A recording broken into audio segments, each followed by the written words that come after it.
আমরা solid state পড়া শুরু করে দিয়েছিলাম আগের দিনের ক্লাসে। আজকে সলিড স্টেটের পড়াটাকে আর একটুখানি এগিয়ে নিয়ে যাই। তো বিভিন্ন ধরনের সলিড, এর আগের দিন আমরা বলছিলাম না যে ইউনিট সেল আমরা কিউবের ওপর দেখাচ্ছিলাম কত রকম ইউনিট সেল হতে পারে। Simple cube, body centre cube, face centre cube, end centre cube. হ্যাঁ, এখানে কতগুলো শেপ দেখানো আছে দেখো। হ্যাঁ, সলিডের শেপ। এইখান থেকে কোশ্চেন আসে। এই সিরিজটা তুমি তোমার বইয়ে পাবে, বই থেকে আমার লেখা, সুতরাং নতুন কিছু কথা এখানে নেই। আমি খালি উল্লেখ করছি ঘনকাকার, কিউবিক, টেট্রাগোনাল, হেক্সাগোনাল, ট্রাইগোনাল, অর্থরম্বিক, মনোক্লিনিক, ট্রাইক্লিনিক 7 ধরনের স্ট্রাকচার আছে। এদের বৈশিষ্ট্যটা বোঝানো আছে এবিসি মানে এদের বাহুর দৈর্ঘ্য দিয়ে, এবং আলফা বিটা গামা মানে এদের অ্যাঙ্গেল দিয়ে। ঠিক আছে, কিউব মানে কি? কিউব হোক বা এই জাতীয় যে কোনো গঠন হোক, 3 ডাইমেনশনাল মানেই তার একটা লেন্থ, ব্রেথ এবং হাইট থাকবে, দৈর্ঘ্য, প্রস্থ এবং উচ্চতা থাকবে। তো সেটাকেই আমরা এ বি সি দিয়ে আইডেন্টিফাই করছি। ঠিক আছে, একটা এটা ধরো এ, এটা ধরো বি, এটা ধরো সি। এবং এই যে অ্যাঙ্গেলগুলো, এই একটা অ্যাঙ্গেল আলফা বিটা, বা এই যে অ্যাঙ্গেল গামা, দুটো দৈর্ঘ্য এবং প্রস্থের মধ্যে কোণ, লেন্থ ব্রেথ, লেন্থ হাইট এদের মধ্যে কোণ, এগুলোকে আমরা আলফা বিটা এবং গামা বলছি। তো এই এ বি সি এবং আলফা বিটা গামার মধ্যে কি রিলেশন, সেই দিয়ে এই চার্টটা তোমরা যে কোনো বইতে পাবে, যে বই তোমরা পড়বে এই চার্টটা পাবে। এবং আমি বিশেষভাবে অনুরোধ করব, কষ্ট হবে 7টা টাইপের ক্যারেক্টারিস্টিক মনে রাখা। তফাৎটা তো কেবল এ বি সি সমান হবে না অসমান হবে, আলফা বিটা গামা সমান হবে বা অসমান হবে, এবং তাদের অ্যাঙ্গেল কি হবে। তা আমি বারবার অনুরোধ করবো, এখান থেকে কিন্তু তোমাদের কোশ্চেন আসে, বিশেষত এমসিকিউতে কোশ্চেন আসে। কোনো একটা টাইপ তুলে দিয়ে তোমাকে বললো এটা কেমন কেলাস হবে, এই ক্রিস্টালটা কিরকম ক্রিস্টাল হবে। বুঝতে পারছো কথাটা? তো এইরকম কোশ্চেন তোমাদের ফেস করতে হবে। আর এখান থেকে একটা এমসিকিউ যেহেতু আসবে, তাই এমসিকিউ হিসাবে এই চার্টটা একদিন দেখলে মনে থাকবে না, এটা বারবার দেখে ভালো করে মনে রাখার চেষ্টা করবে। আমি মুছে দিলাম। হ্যাঁ, চার্টটা দেখে নাও ভালো করে, বইতেও পাবে, এবং এটা অবশ্যই খাতায় লিখে বারবার প্র্যাকটিস করে করে এটাকে মনে রাখবার চেষ্টা করবে।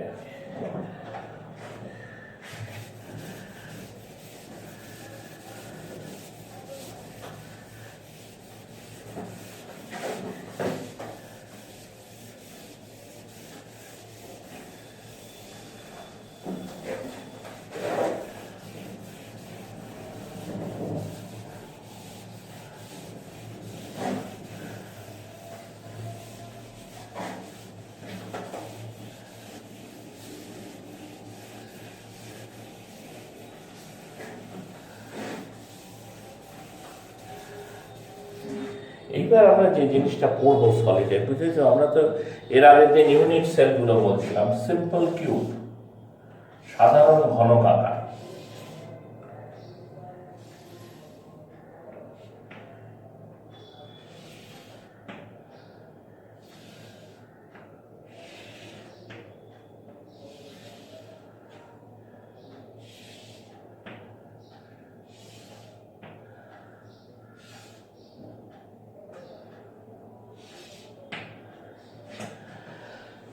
ঠিক আছে, আমরা কি বলেছিলাম? এই 8 কোণায় 8টা অ্যাটম, এই কোণাতে একটা অ্যাটম, এই কোণাতে একটা অ্যাটম, এরকম 8টা কোণায় 8টা অ্যাটম।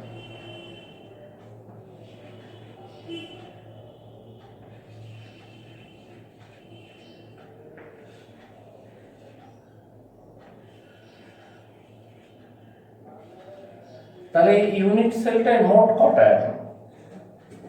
তোমরা যদি ভাবো যে ইউনিট সেলে 8টা অ্যাটম, তা কিন্তু না, তাহলে ভুল হবে। আসলে এইভাবে আঁকা দেখে মনে হয় এইটা একটা সেল, 8 কোণায় 8টা অ্যাটম আছে। আসলে জিনিসটা তো সলিড। সলিড মানে তার কি বৈশিষ্ট্য?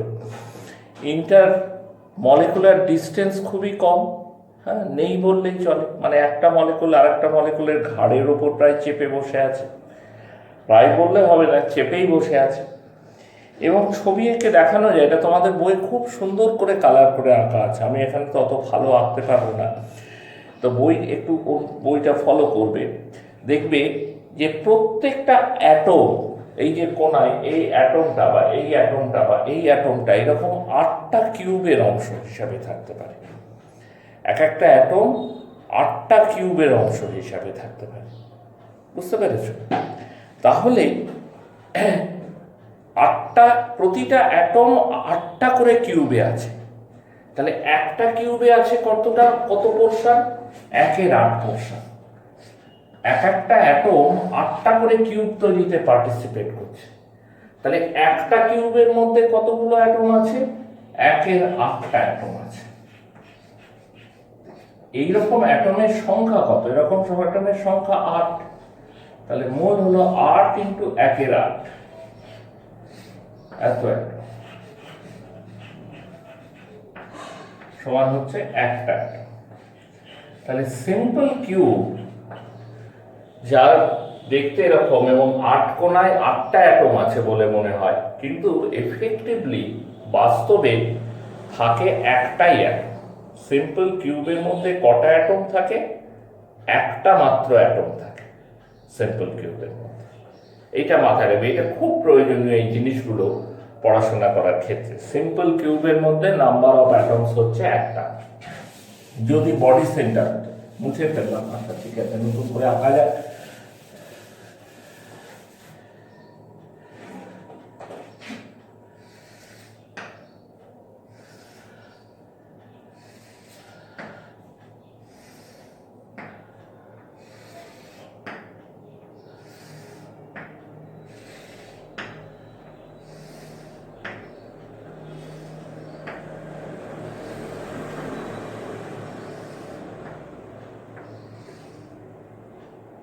তাহলে দেখো এই যে 8টা কোণায় 8টা অ্যাটম আছে,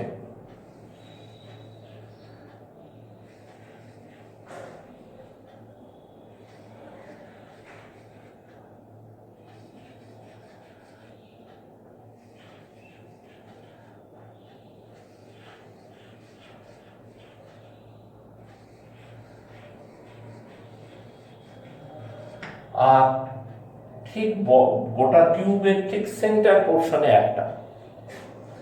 তাহলে এই ইউনিট সেলটায় কটা অ্যাটম আছে? ধরো 8টা কোণায় যে 8টা অ্যাটম আছে, তারা তো আগের মতো আবার 1/8 করে পার্টি দেয়, তাহলে 8 × 1/8, তার মানে একটাই অ্যাটম তৈরি করে। একটা অ্যাটম তৈরি করে মানে ওটা বুঝতে পারছো? একটা অ্যাটম মানে একটা অ্যাটম 8টা করে কিউব তৈরি করে। এই কোণায় আছে, এখান থেকে আর একটা কিউবের বাহু উঠলো, এদিকে আর একটা কিউবের বাহু উঠলো, হ্যাঁ এদিকে আর একটা কিউবের বাহু উঠলো, এরকম করে 8টা কিউবের কোণা এক জায়গায় মিট করেছে এবং সেখানে একটা অ্যাটম আছে। তাহলে প্রত্যেকটা অ্যাটম যদি 8টা কিউবের মধ্যে থাকে, তাহলে সে প্রতিটা কিউবে কতটা করে কন্ট্রিবিউট করছে? 1/8 অংশ কন্ট্রিবিউট করছে। সে প্রতিটা কিউবের মধ্যে কতটা কন্ট্রিবিউট করছে? 1/8 অংশ কন্ট্রিবিউট করছে। এইরকম কটা আছে? 1 2 3 4, 1 2 3 4, 8, তাহলে 8 × 1/8 মানে একটা। এই 8টা অ্যাটম মিলিয়ে হচ্ছে একটা অ্যাটমের ভূমিকা নিচ্ছে। আর একটা তো কেন্দ্রে আছে, সে তো কারোর সাথে পার্টিসিপেট করছে, সে এর মধ্যেই আছে, এই কিউবটার মধ্যে, সে আর অন্য কোনো কিউবের অংশ না, তাহলে সেইটা হচ্ছে আর একটা, তার মানে 1 আর 1 2। তাহলে body centre কিউবে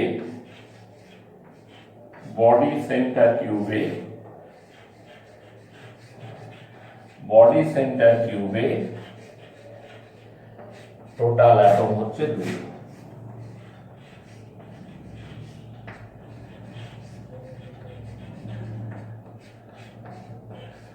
body centre কিউবে total atom হচ্ছে 2।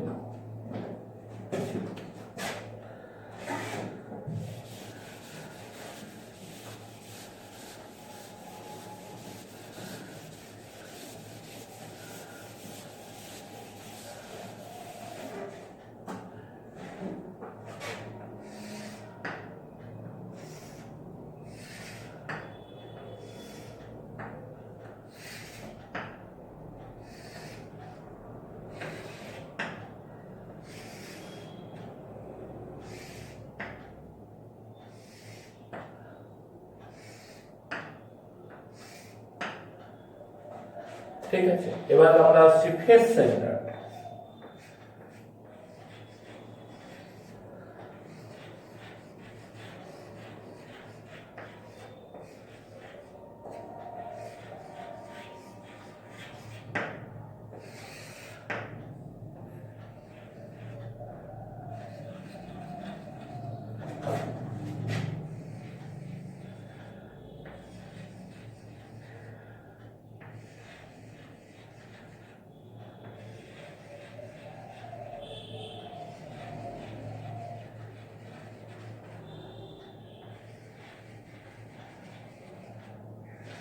এছাড়া কোথায় থাকে, প্রত্যেকটা ফেস মানে পৃষ্ঠতল যেটাকে বলি সারফেস, তার মাঝ বরাবর।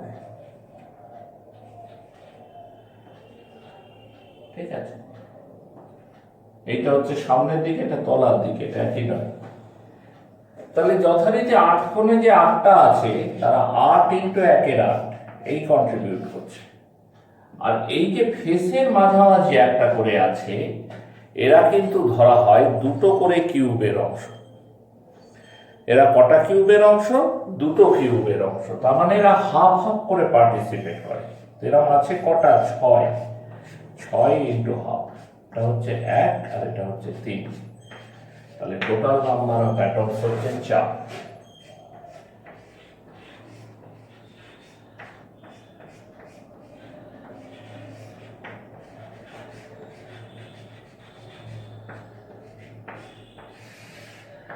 টোটাল নাম্বার অফ অ্যাটমস হচ্ছে 4। দেখো খুব ভালো করে বোঝো, এই যে আমরা body centre, face centre, simple cube যাই বলি না কেন, একটা কিউব স্ট্রাকচার থাকবে। কিউব থাকলেই তার 8টা কোণা থাকবে, 8 কোণায় 8টা অ্যাটম সবগুলোতেই থাকবে। বুঝতে পেরেছো কথাটা?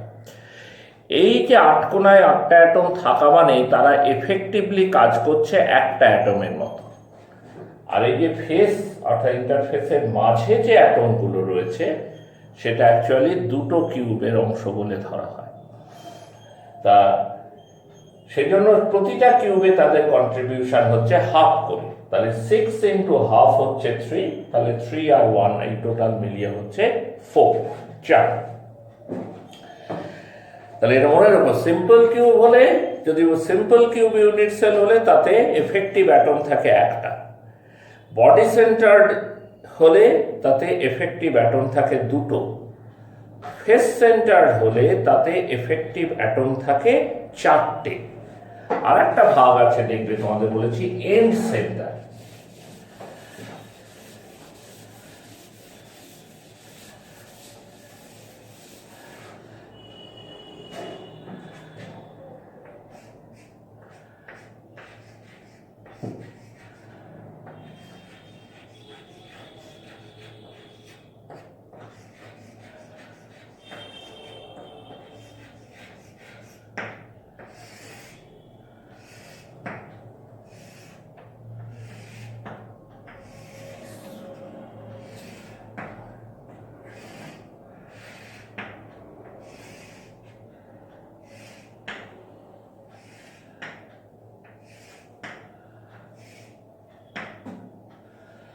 কিউব যেহেতু 8 কোণায় 8টা,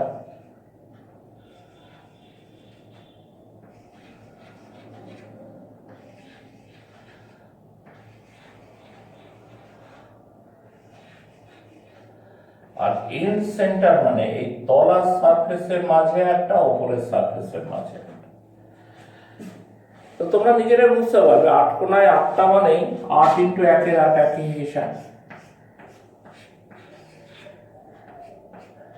8 ইন্টু 1 মানে হচ্ছে 1। আর এই ওপরের সারফেস বা তলার সারফেসের মাঝে যদি থাকে তারা হাফ হাফ কন্ট্রিবিউশন করে, তাহলে 2 ইন্টু হাফ, তার মানেও 1।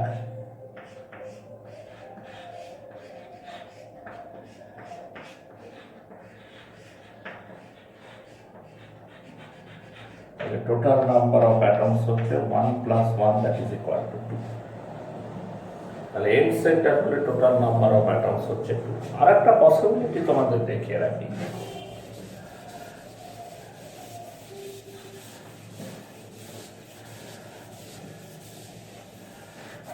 ধরো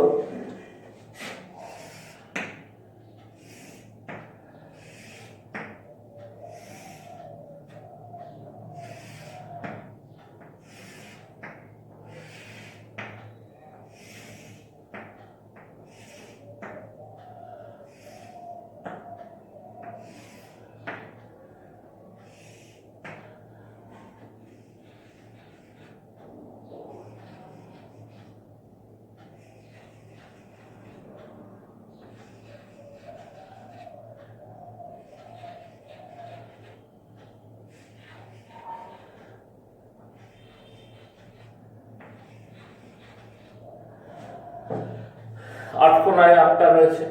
হ্যাঁ, আর ধরো এর মাঝে অংশে অ্যাটম আছে, এই বাহুর মাঝখানে এরকম কটা অ্যাটম থাকবে দেখো, এখানে চারটে, তাই না? তলাতেও চারটে, এখানে এখানে এখানে এখানে, এই চারটে বাহুতেও চারটে থাকবে।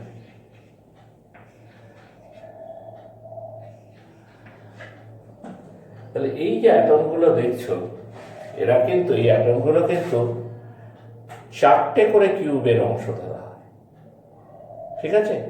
এই অ্যাটমগুলো চারটে করে কিউবের অংশ, মানে এক একটা কিউবে তাদের কন্ট্রিবিউশন থাকে কত জানো? 1/4 করে। তাহলে এই চারটে আছে, তাহলে এরা 4 × 1/4, তার মানে এফেক্টিভ একটা। এই মাঝে যে চারটে আছে 4 × 1/4, তার মানে এফেক্টিভ একটা। এই যে তলায় চারটে আছে 4 × 1/4, তার মানে এফেক্টিভ একটা। তাহলে সব মিলিয়ে নাম্বার অফ অ্যাটমস কত? 3।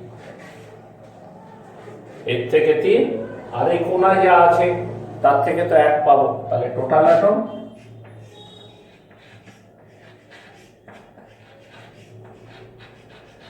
অ্যাটম হচ্ছে 3 + 1 = 4। কিরকম কোশ্চেন আসে দেখো, এখানে প্রশ্ন কেমন আসে আমি একটা একটা করে দেখাই।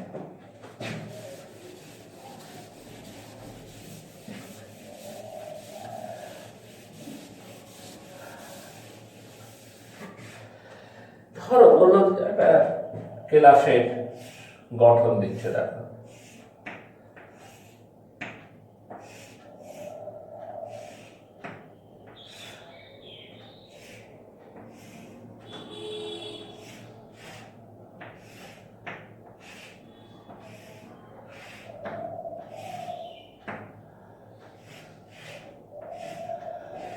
ধরা যাক একটা ক্রিস্টাল স্ট্রাকচার হচ্ছে এরকম, এই সব কোনাগুলোতে অ্যাটম আছে।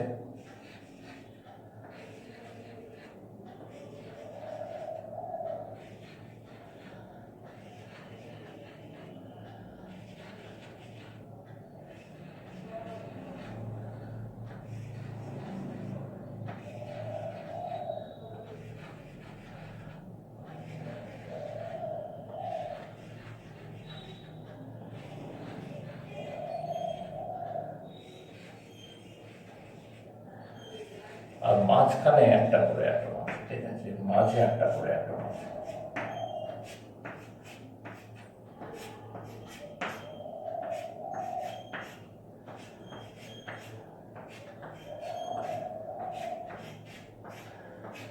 তাহলে এই জিনিসগুলো, এই যে দেখছো, এইগুলো হচ্ছে একটা ইউনিট সেল। এই একটা ইউনিট সেল, এই একটা ইউনিট সেল, এই একটা ইউনিট সেল। হ্যাঁ, তো এই ইউনিট সেল দিয়ে দিয়ে এই ক্রিস্টালটা তৈরি হচ্ছে। কোশ্চেনটা কি? কোশ্চেনটা হচ্ছে প্রতিটা ইউনিট সেলে কতগুলো করে অ্যাটম আছে, এইটা হচ্ছে কোশ্চেন। তা তুমি যে কোনো একটা মাঝামাঝি অবস্থান নাও, এই দেখো এই অ্যাটমটা, সে কটা চতুর্ভুজের অংশ? 1, 2, 3, 4টে, তাই না? এই অ্যাটমটা 1, 2, 3, 4, 4টে চতুর্ভুজের অংশ। তাহলে প্রত্যেকটা চতুর্ভুজ মানে কি বলে? স্কোয়ার। প্রত্যেকটা স্কোয়ার, 4টে স্কোয়ারের মধ্যেই তুমি এই অ্যাটমটাকে পাবে। তাহলে এক একটা স্কোয়ার বা এক একটা ইউনিট সেলে তার কন্ট্রিবিউশন কত? 1/4 × 4, তার মানে 1। আর একটা অ্যাটম আছে কি স্কোয়ারের ঠিক মাঝখানটায়, তার মানে সে একাই আছে, 1। তাহলে 1 + 1, তার মানে দাঁড়ালো কত? 2। অর্থাৎ প্রত্যেকটা ইউনিট সেলে কটা করে অ্যাটম আছে? 2টো করে। এই যে চারটের এগেনস্টে তুমি একটা অ্যাটম পাবে, 4টের এগেনস্টে একটা অ্যাটম পাবে, মানে 4টে অ্যাটম আছে ঠিকই, কিন্তু এফেক্টিভ আছে একটা অ্যাটম। কেন? কারণ প্রত্যেকটা অ্যাটম এরকম 4টে স্কোয়ার বানাচ্ছে, ঠিক আছে? তাহলে এক একটা স্কোয়ারে একটা করে অ্যাটমের অস্তিত্ব পাবে। আর মাঝখানে যেটা আছে সেটা তো কেবল ওই স্কোয়ারের অংশ। তাহলে 4 × 1/4 + 1, তাহলে +1 কেন? না, মাঝে যেটা আছে 1 + 1 2। আর একটা দেখেন,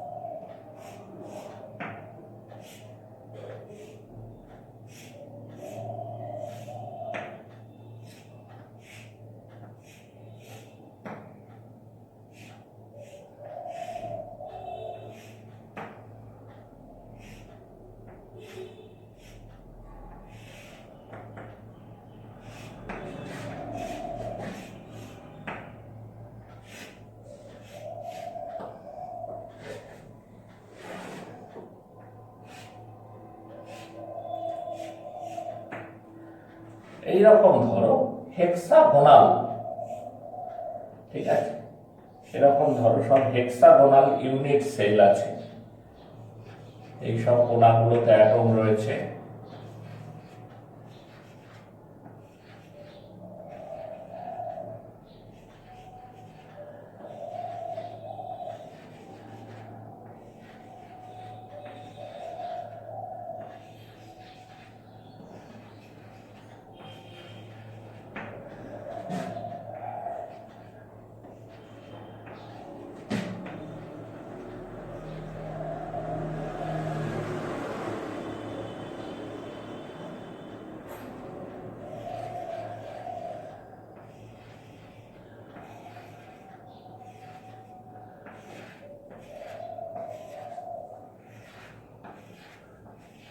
স্টপ করে রেখেছেন না? না,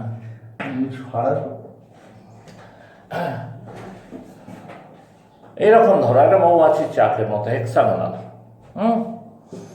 হেক্সাগোনাল সব ইউনিট সেল দিয়ে এরকম একটা টোটাল ক্রিস্টাল তৈরি করা হয়েছে। এইবার আমাকে বলা হলো প্রত্যেকটা ইউনিট সেলে তুমি কতগুলো করে অ্যাটম পাবে। হ্যাঁ, তুমি যে কোনো মাঝের একটা অ্যাটমকে ধরো সেই এই অ্যাটমটা কটা কটা এরকম হেক্সাগোনাল পার্টের অংশ, এটার অংশ, এটার অংশ, এটার অংশ। তারপরে ধরো এইটা মাঝখান থেকে নিতে হবে, একটা, দুটো, তিনটে।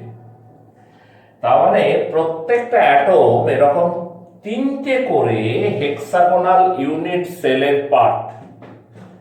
তাহলে এক একটা হেক্সাগোনাল ইউনিট সেলে সে কতটা কন্ট্রিবিউট করছে? 1/3 করে। এরকম কটা অ্যাটম আছে? 6টা অ্যাটম আছে।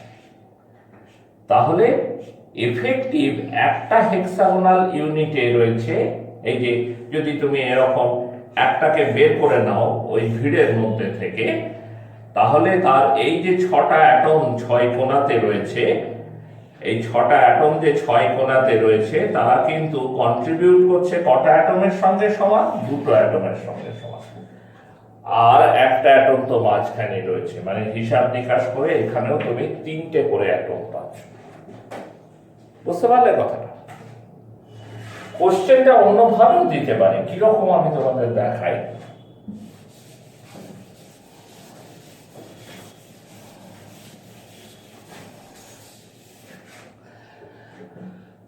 ধরো বলে এরকম একটা ইউনিট সেল,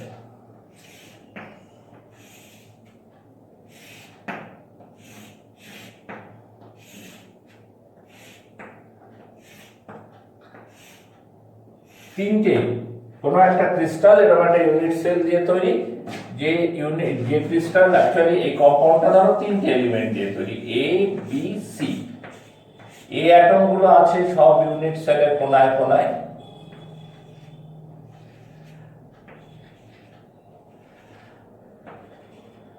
বি অ্যাটমটা আছে একদম সেন্টারে, বডি সেন্টারের মতো সেন্টারে। আর সি অ্যাটম গুলো আছে এই জায়গাগুলোতে।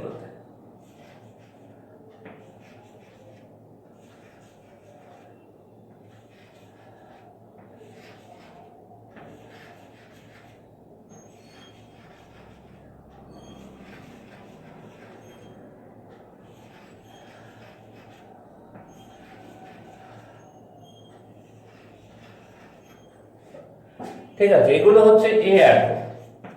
এইগুলো হচ্ছে সি অ্যাটম আর এটা হচ্ছে বি অ্যাটম, দিয়ে বলছে ফর্মুলা কি হবে, অর্থাৎ একটা ইউনিট সেলের মধ্যে যতগুলো অ্যাটম থাকবে সেটা ক্যালকুলেট করে বের করতে পারলে এর ফর্মুলা বের করা যাবে, তাই কি না? তো এই অ্যাটমগুলো আছে কোন কোন কোণাতে, তার মানে যারা কোণায় থাকে তারা কত করে কন্ট্রিবিউট করে, 1/8 করে। আছে কটা এ অ্যাটম? 8টা। তাহলে এ ইউনিট সেলে এর পরিমাণ হচ্ছে 8 ইন্টু 1/8 মানে 1। বি একাই আছে, সে সেন্টারে আছে। আর সি একটু আগে হিসাব করলাম আমরা, এই অবস্থানে থাকলে এক একটা অ্যাটম কি ধরা হয়, এক একটা অ্যাটম ধরা হয় চারটে কিউবের অংশ। এটাও 4টে কিউবের অংশ, এটাও 4টে, এটাও 4টে, এটাও 4টে। তাহলে তারা কন্ট্রিবিউট করছে কত করে, 1/4 করে। এরকম কটা আছে, 1 2 3 4 5 6 7 8 9 10 11 12, তার মানে টোটাল 3টে। তাহলে ফর্মুলা কি হবে, ABC3, ফর্মুলা ইজ ABC3। তো এরকম ইউনিট সেলে কতগুলো করে অ্যাটম আছে এটা যদি আমরা বের করে ফেলতে পারি, তাহলে সেখান থেকে আমরা সলিডের ফর্মুলাটাও বের করে ফেলতে পারি। বুঝতে পেরেছ? হয়তো বললো যে M প্লাস আর X মাইনাস, হ্যাঁ, M প্লাস একটা কম্পাউন্ড কি দিয়ে তৈরি, ধরো আয়নিক সলিড, কি দিয়ে তৈরি, M প্লাস আয়ন আর X মাইনাস আয়ন দিয়ে তৈরি। এবার সলিডটা কেমন বলছে, সলিডটা হচ্ছে, সলিডের ইউনিট সেল হচ্ছে ফেস সেন্টার। ফেস সেন্টার মানে কি তোমরা জানো, যে কোনায় কোনায় থাকবে কিছু আর পৃষ্ঠতল সারফেস এরিয়ার মাঝে থাকবে কিছু। ধরো কোনায় কোনায় আছে M প্লাস, এগুলো হচ্ছে M প্লাস।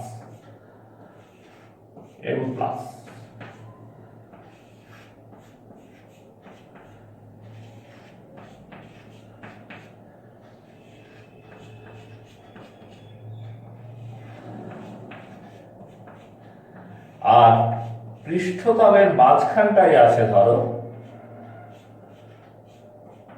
X মাইনাস, এই জায়গাগুলোতে আছে তোমার সব X মাইনাস করে, ঠিক আছে?